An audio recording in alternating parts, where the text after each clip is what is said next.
بسم اللہ الرحمن الرحیم۔ السلام علیکم بہن بھائی بیٹے بیٹی، ویلکم ٹو مائی چینل۔ آج کی ویڈیو کا عنوان ہے کہ ایک ایسا جانور جو ساری دنیا کو ایک لقمے میں کھا جائے۔ ایک ایسا جانور جو پوری دنیا کو ایک ہی لقمے میں کھا جائے گا۔ ناظرین کرام، آج ہم نبی کریم صلی اللہ علیہ وسلم کی طرف سے بتائی گئی ایک نشانی کے بارے میں آپ کو بتائیں گے کہ جسے سن کر ہم اپنی پوری ترقی کے باوجود بھی نہیں سمجھ سکتے۔ یہ نشانی نبی کریم صلی اللہ علیہ وسلم نے اپنے صحابہ کرام رضی اللہ عنہم کو بتائی تھی، اور اس نشانی کا علم حضرت موسیٰ علیہ السلام کو اللہ تعالیٰ سے کلام کرتے ہوئے ہوا تھا۔ یہ نشانی کیا ہے اور کس طریقے سے دنیا پر اثر انداز ہوگی، اس کے بارے میں تفصیل سے جاننے کے لیے اس ویڈیو کو آخر تک ضرور دیکھیے گا تاکہ آپ کو ساری سمجھ آ جائے۔ بہن بھائیوں، بیٹے اور بیٹیوں، حضرت موسیٰ علیہ السلام اللہ تعالیٰ کے بہت جلیل القدر اور مقرب نبی تھے۔ یہ تمام نبیوں میں سے حضرت محمد صلی اللہ علیہ وسلم کے علاوہ واحد پیغمبر ہیں جن کے پاس فرشتہ وحی لے کر نہیں آتا تھا، بلکہ یہ ڈائریکٹ اللہ تعالیٰ سے کلام کیا کرتے تھے۔ یہی وجہ ہے کہ حضرت موسیٰ علیہ السلام کا ایک نام کلیم اللہ بھی ہے، جس کا مطلب ہے کہ اللہ تعالیٰ سے کلام کرنے والا، یعنی بات کرنے والا۔ حضرت موسیٰ علیہ السلام کے روایات میں بہت ہی بہادر اور جلدی غصہ آنے والا پیغمبر دکھایا گیا ہے، لیکن ان کی وہ ایک ایسی خوبی تھی جس کے بارے میں بہت کم لوگ جانتے ہیں، یا بہت کم لوگوں کی اس پر نظر پڑی ہو۔ انہوں نے اس بارے میں غور بھی کیا ہو شاید۔ حضرت موسیٰ علیہ السلام علم حاصل کرنے میں بہت زیادہ دلچسپی رکھتے تھے، اور یہی وجہ ہے کہ وہ اللہ تعالیٰ سے بہت سارے سوال پوچھا کرتے تھے۔ یعنی جب ہم کلام ہوتے تھے نا کوہ پہاڑ پر جا کر، تو پھر بہت سارے سوالات اللہ تعالیٰ سے پوچھا کرتے تھے اپنی انفارمیشن میں اضافہ کرنے کے لیے۔ ان سوالوں کے وجہ سے اللہ تعالیٰ انہیں حضرت خضر علیہ السلام تک پہنچایا، یعنی اللہ تعالیٰ نے حضرت خضر علیہ السلام کے پاس انہیں بھیجا، اور سوالات کی وجہ سے حضرت خضر علیہ السلام بھی کتا گئے۔ یہ حضرت خضر علیہ السلام نے بھی کہا کہ مجھ سے یہ سوال نہ کرنا، پھر بھی سوال کرتے تھے تو وہ بھی کتا گئے۔ ان پر غصہ کرنے لگے تھے۔ ایک دن حضرت موسیٰ علیہ السلام جب اللہ تعالیٰ سے ہم کلام ہوئے، انہوں نے پوچھا، یا باری تعالیٰ، اس دنیا کی تمام مخلوقات یعنی انسان، جن، پرندے، درندے اور حیوانات بھی شامل ہیں، وہ آپ کے حکم کے خلاف ہو جائیں، یعنی اگر تمام مخلوقات آپ کے حکم کے خلاف ہو جائیں اور آپ کے احکامات پر عمل کرنے سے انکار کر دیں تو پھر کیا ہوگا؟ اللہ تعالیٰ نے فرمایا، اے موسیٰ، اگر پوری دنیا میرے احکام پر عمل کرنے سے انکار کر دے تو مجھے کوئی فرق نہیں پڑتا۔ سبحان اللہ، میں ان پر ایک ایسا جانور چھوڑوں گا کہ جو پوری دنیا کو ایک ہی لقمے میں کھا جائے گا۔ یہ سن کر حضرت موسیٰ علیہ السلام بہت حیران ہوئے اور کہنے لگے کہ یا اللہ تعالیٰ، وہ جانور اس وقت کہاں ہے؟ اللہ تعالیٰ نے فرمایا کہ وہ جانور میری بنائی ہوئی بہت سی چراگاہوں میں سے ایک چراگاہ میں چر رہا ہے۔ چراگاہ کا مطلب ہے جہاں وہ مویشی چرتے ہیں نا، گھاس وغیرہ کھاتے ہیں، اسے چراگاہ کہتے ہیں۔ ناظرین، یہ وہ حدیث کا مفہوم ہے کہ جس کے بارے میں نبی کریم صلی اللہ علیہ وسلم اپنے صحابہ کرام کو آپ نے بتایا۔ یہ سن کر انسان حیران رہ جاتا ہے کہ کیا کوئی ایسا جانور بھی ہے جو اتنی بڑی دنیا کو اور اس کی تمام مخلوقات کو ایک ہی لقمے میں ہڑپ کر جائے گا؟ اور پھر یہ سوچ کر کہ وہ چراگاہ کتنی بڑی ہوگی جس میں وہ جانور چر رہا ہے، یعنی جو پوری دنیا کو تمام مخلوقات ایک ہی لقمے میں کھا جائے گا، تو وہ چراگاہ کتنی بڑی ہوگی جس میں وہ چر رہا ہے۔ اس کا خود سائز کتنا جسم بڑا ہوگا، اور اس جانور کا سائز کتنا بڑا ہوگا جو پوری دنیا کو ایک ہی لقمے میں کھا جائے گا۔ بے شک یہ جانور اللہ تعالیٰ کی نشانیوں میں سے ایک نشانی ہے، اور اللہ تعالیٰ پوری کائنات سے بے نیاز ہے۔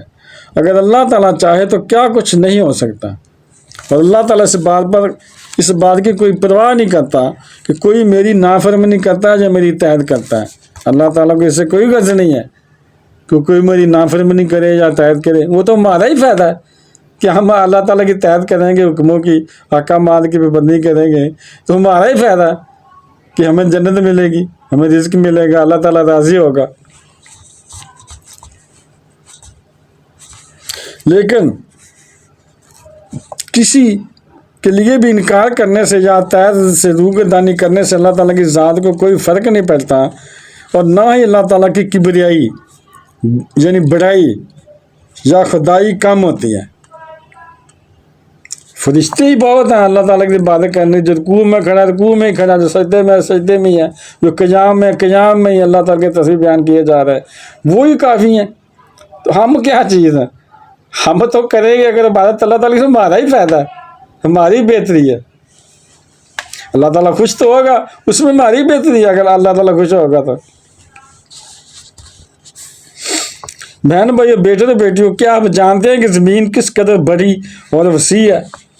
اور زمین ہمارے نظام شمسی کے سولر سسٹم میں 5واں بڑا سیارہ ہے، جبکہ ہمارے پورے نظام شمسی سولر سسٹم کی حیثیت ہماری اپنی کہکشاؤں میں ایک ریت کے ذرے کے برابر بھی جتنی نہیں ہے۔ ہماری اس پوری کہکشاں جتنی بڑی کہکشاں ہے، ناقابل بیان تعداد میں اس کائنات میں موجود ہے۔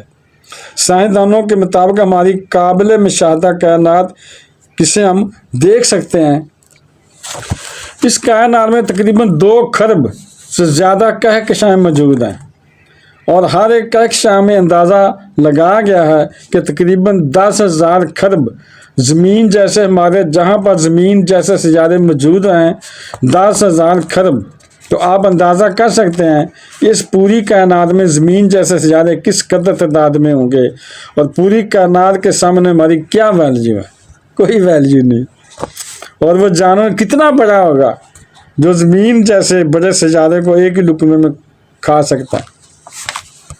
اور ہم آپ کو ایک اور جانور کے بارے میں بتائیں گے جن کا ذکر قرآن کریم میں موجود ہے اور حدیث نبی صلی اللہ علیہ وسلم میں بھی ملتا ہے، اور اس جانور کو اللہ تعالیٰ نے قرآن میں دابۃ الارض کا نام دیا ہے، یعنی زمین کا جانور۔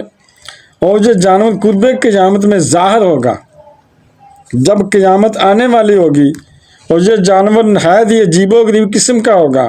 اس کے اندر تمام جانوروں کی مشترکہ صفات موجود ہوں گی، یعنی اس کی دم کسی اور جانور جیسی ہوگی، منہ کسی اور جانور جیسا ہوگا، جسم کسی اور جانور جیسا ہوگا، آنکھیں کسی اور جانور جیسی ہوں گی، اور اس کا پورا جسم کسی نہ کسی جانور سے مماثلت ضرور رکھتا ہوگا۔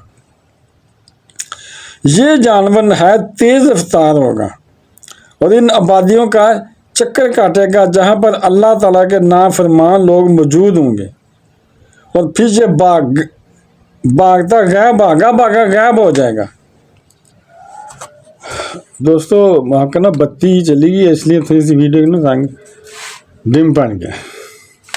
بہت سارے لوگ اس جانور کے پیچھا کرنے کی کوشش کریں گے، اور یہ جانور کسی کے ہاتھ نہیں آئے گا، اور جیسے ہی یہ اچانک ظاہر ہوگا تو ویسے ہی اچانک غائب ہو جائے گا۔ اس جانور کو بھی حدیث مبارکہ میں اللہ تعالیٰ کی نشانیوں میں سے ایک نشانی قرار دیا گیا ہے، اور یہ بھی کہا گیا ہے کہ یہ جانور جن آبادیوں کا چکر لگائے گا وہاں پر عذاب اور زلزلے آئیں گے، کیونکہ یہ جانور جس دور میں ظاہر ہوگا اس وقت زمین پر مومنین کی تعداد کم ہوگی، اور زمین پر فاسق، فاجر اور کفار لوگوں کی اکثریت ہوگی۔ زمین کا نظام اس دور میں طے و بالا ہو جائے گا، اور لوگ کھلم کھلا فحاشی اور گناہ کے کاموں کے عادی ہو جائیں گے۔ اللہ اکبر بات کرنے کا مقصد یہ ہے کہ اللہ اکبر کہنے کو صرف ایک لفظ ہے، مگر اس کی قدر بہت ہے۔ سبحان اللہ، اس کی ویلیو بہت ہے۔ اگر ہم اس پر غور کرنا شروع کریں تو ہمارا دماغ جواب دے دے گا، لیکن اس لفظ کی عظمت اور اللہ تعالیٰ کی بڑائی بیان نہ ہو سکے کہ اللہ تعالیٰ اپنے بارے میں قرآن کریم میں فرماتا ہے کہ جب میں کسی کام کرنے کا ارادہ کرتا ہوں تو میں کن کہتا ہوں تو وہ کام فوراً ہو جاتا ہے۔ تمام کی تمام کائنات اللہ تعالیٰ کے ایک حکم یعنی کن کے نتیجے میں وجود میں آئی، اور اس طرح جب اللہ تعالیٰ اس کائنات کو ختم کرنا چاہے گا تو صرف کن فرمائے گا،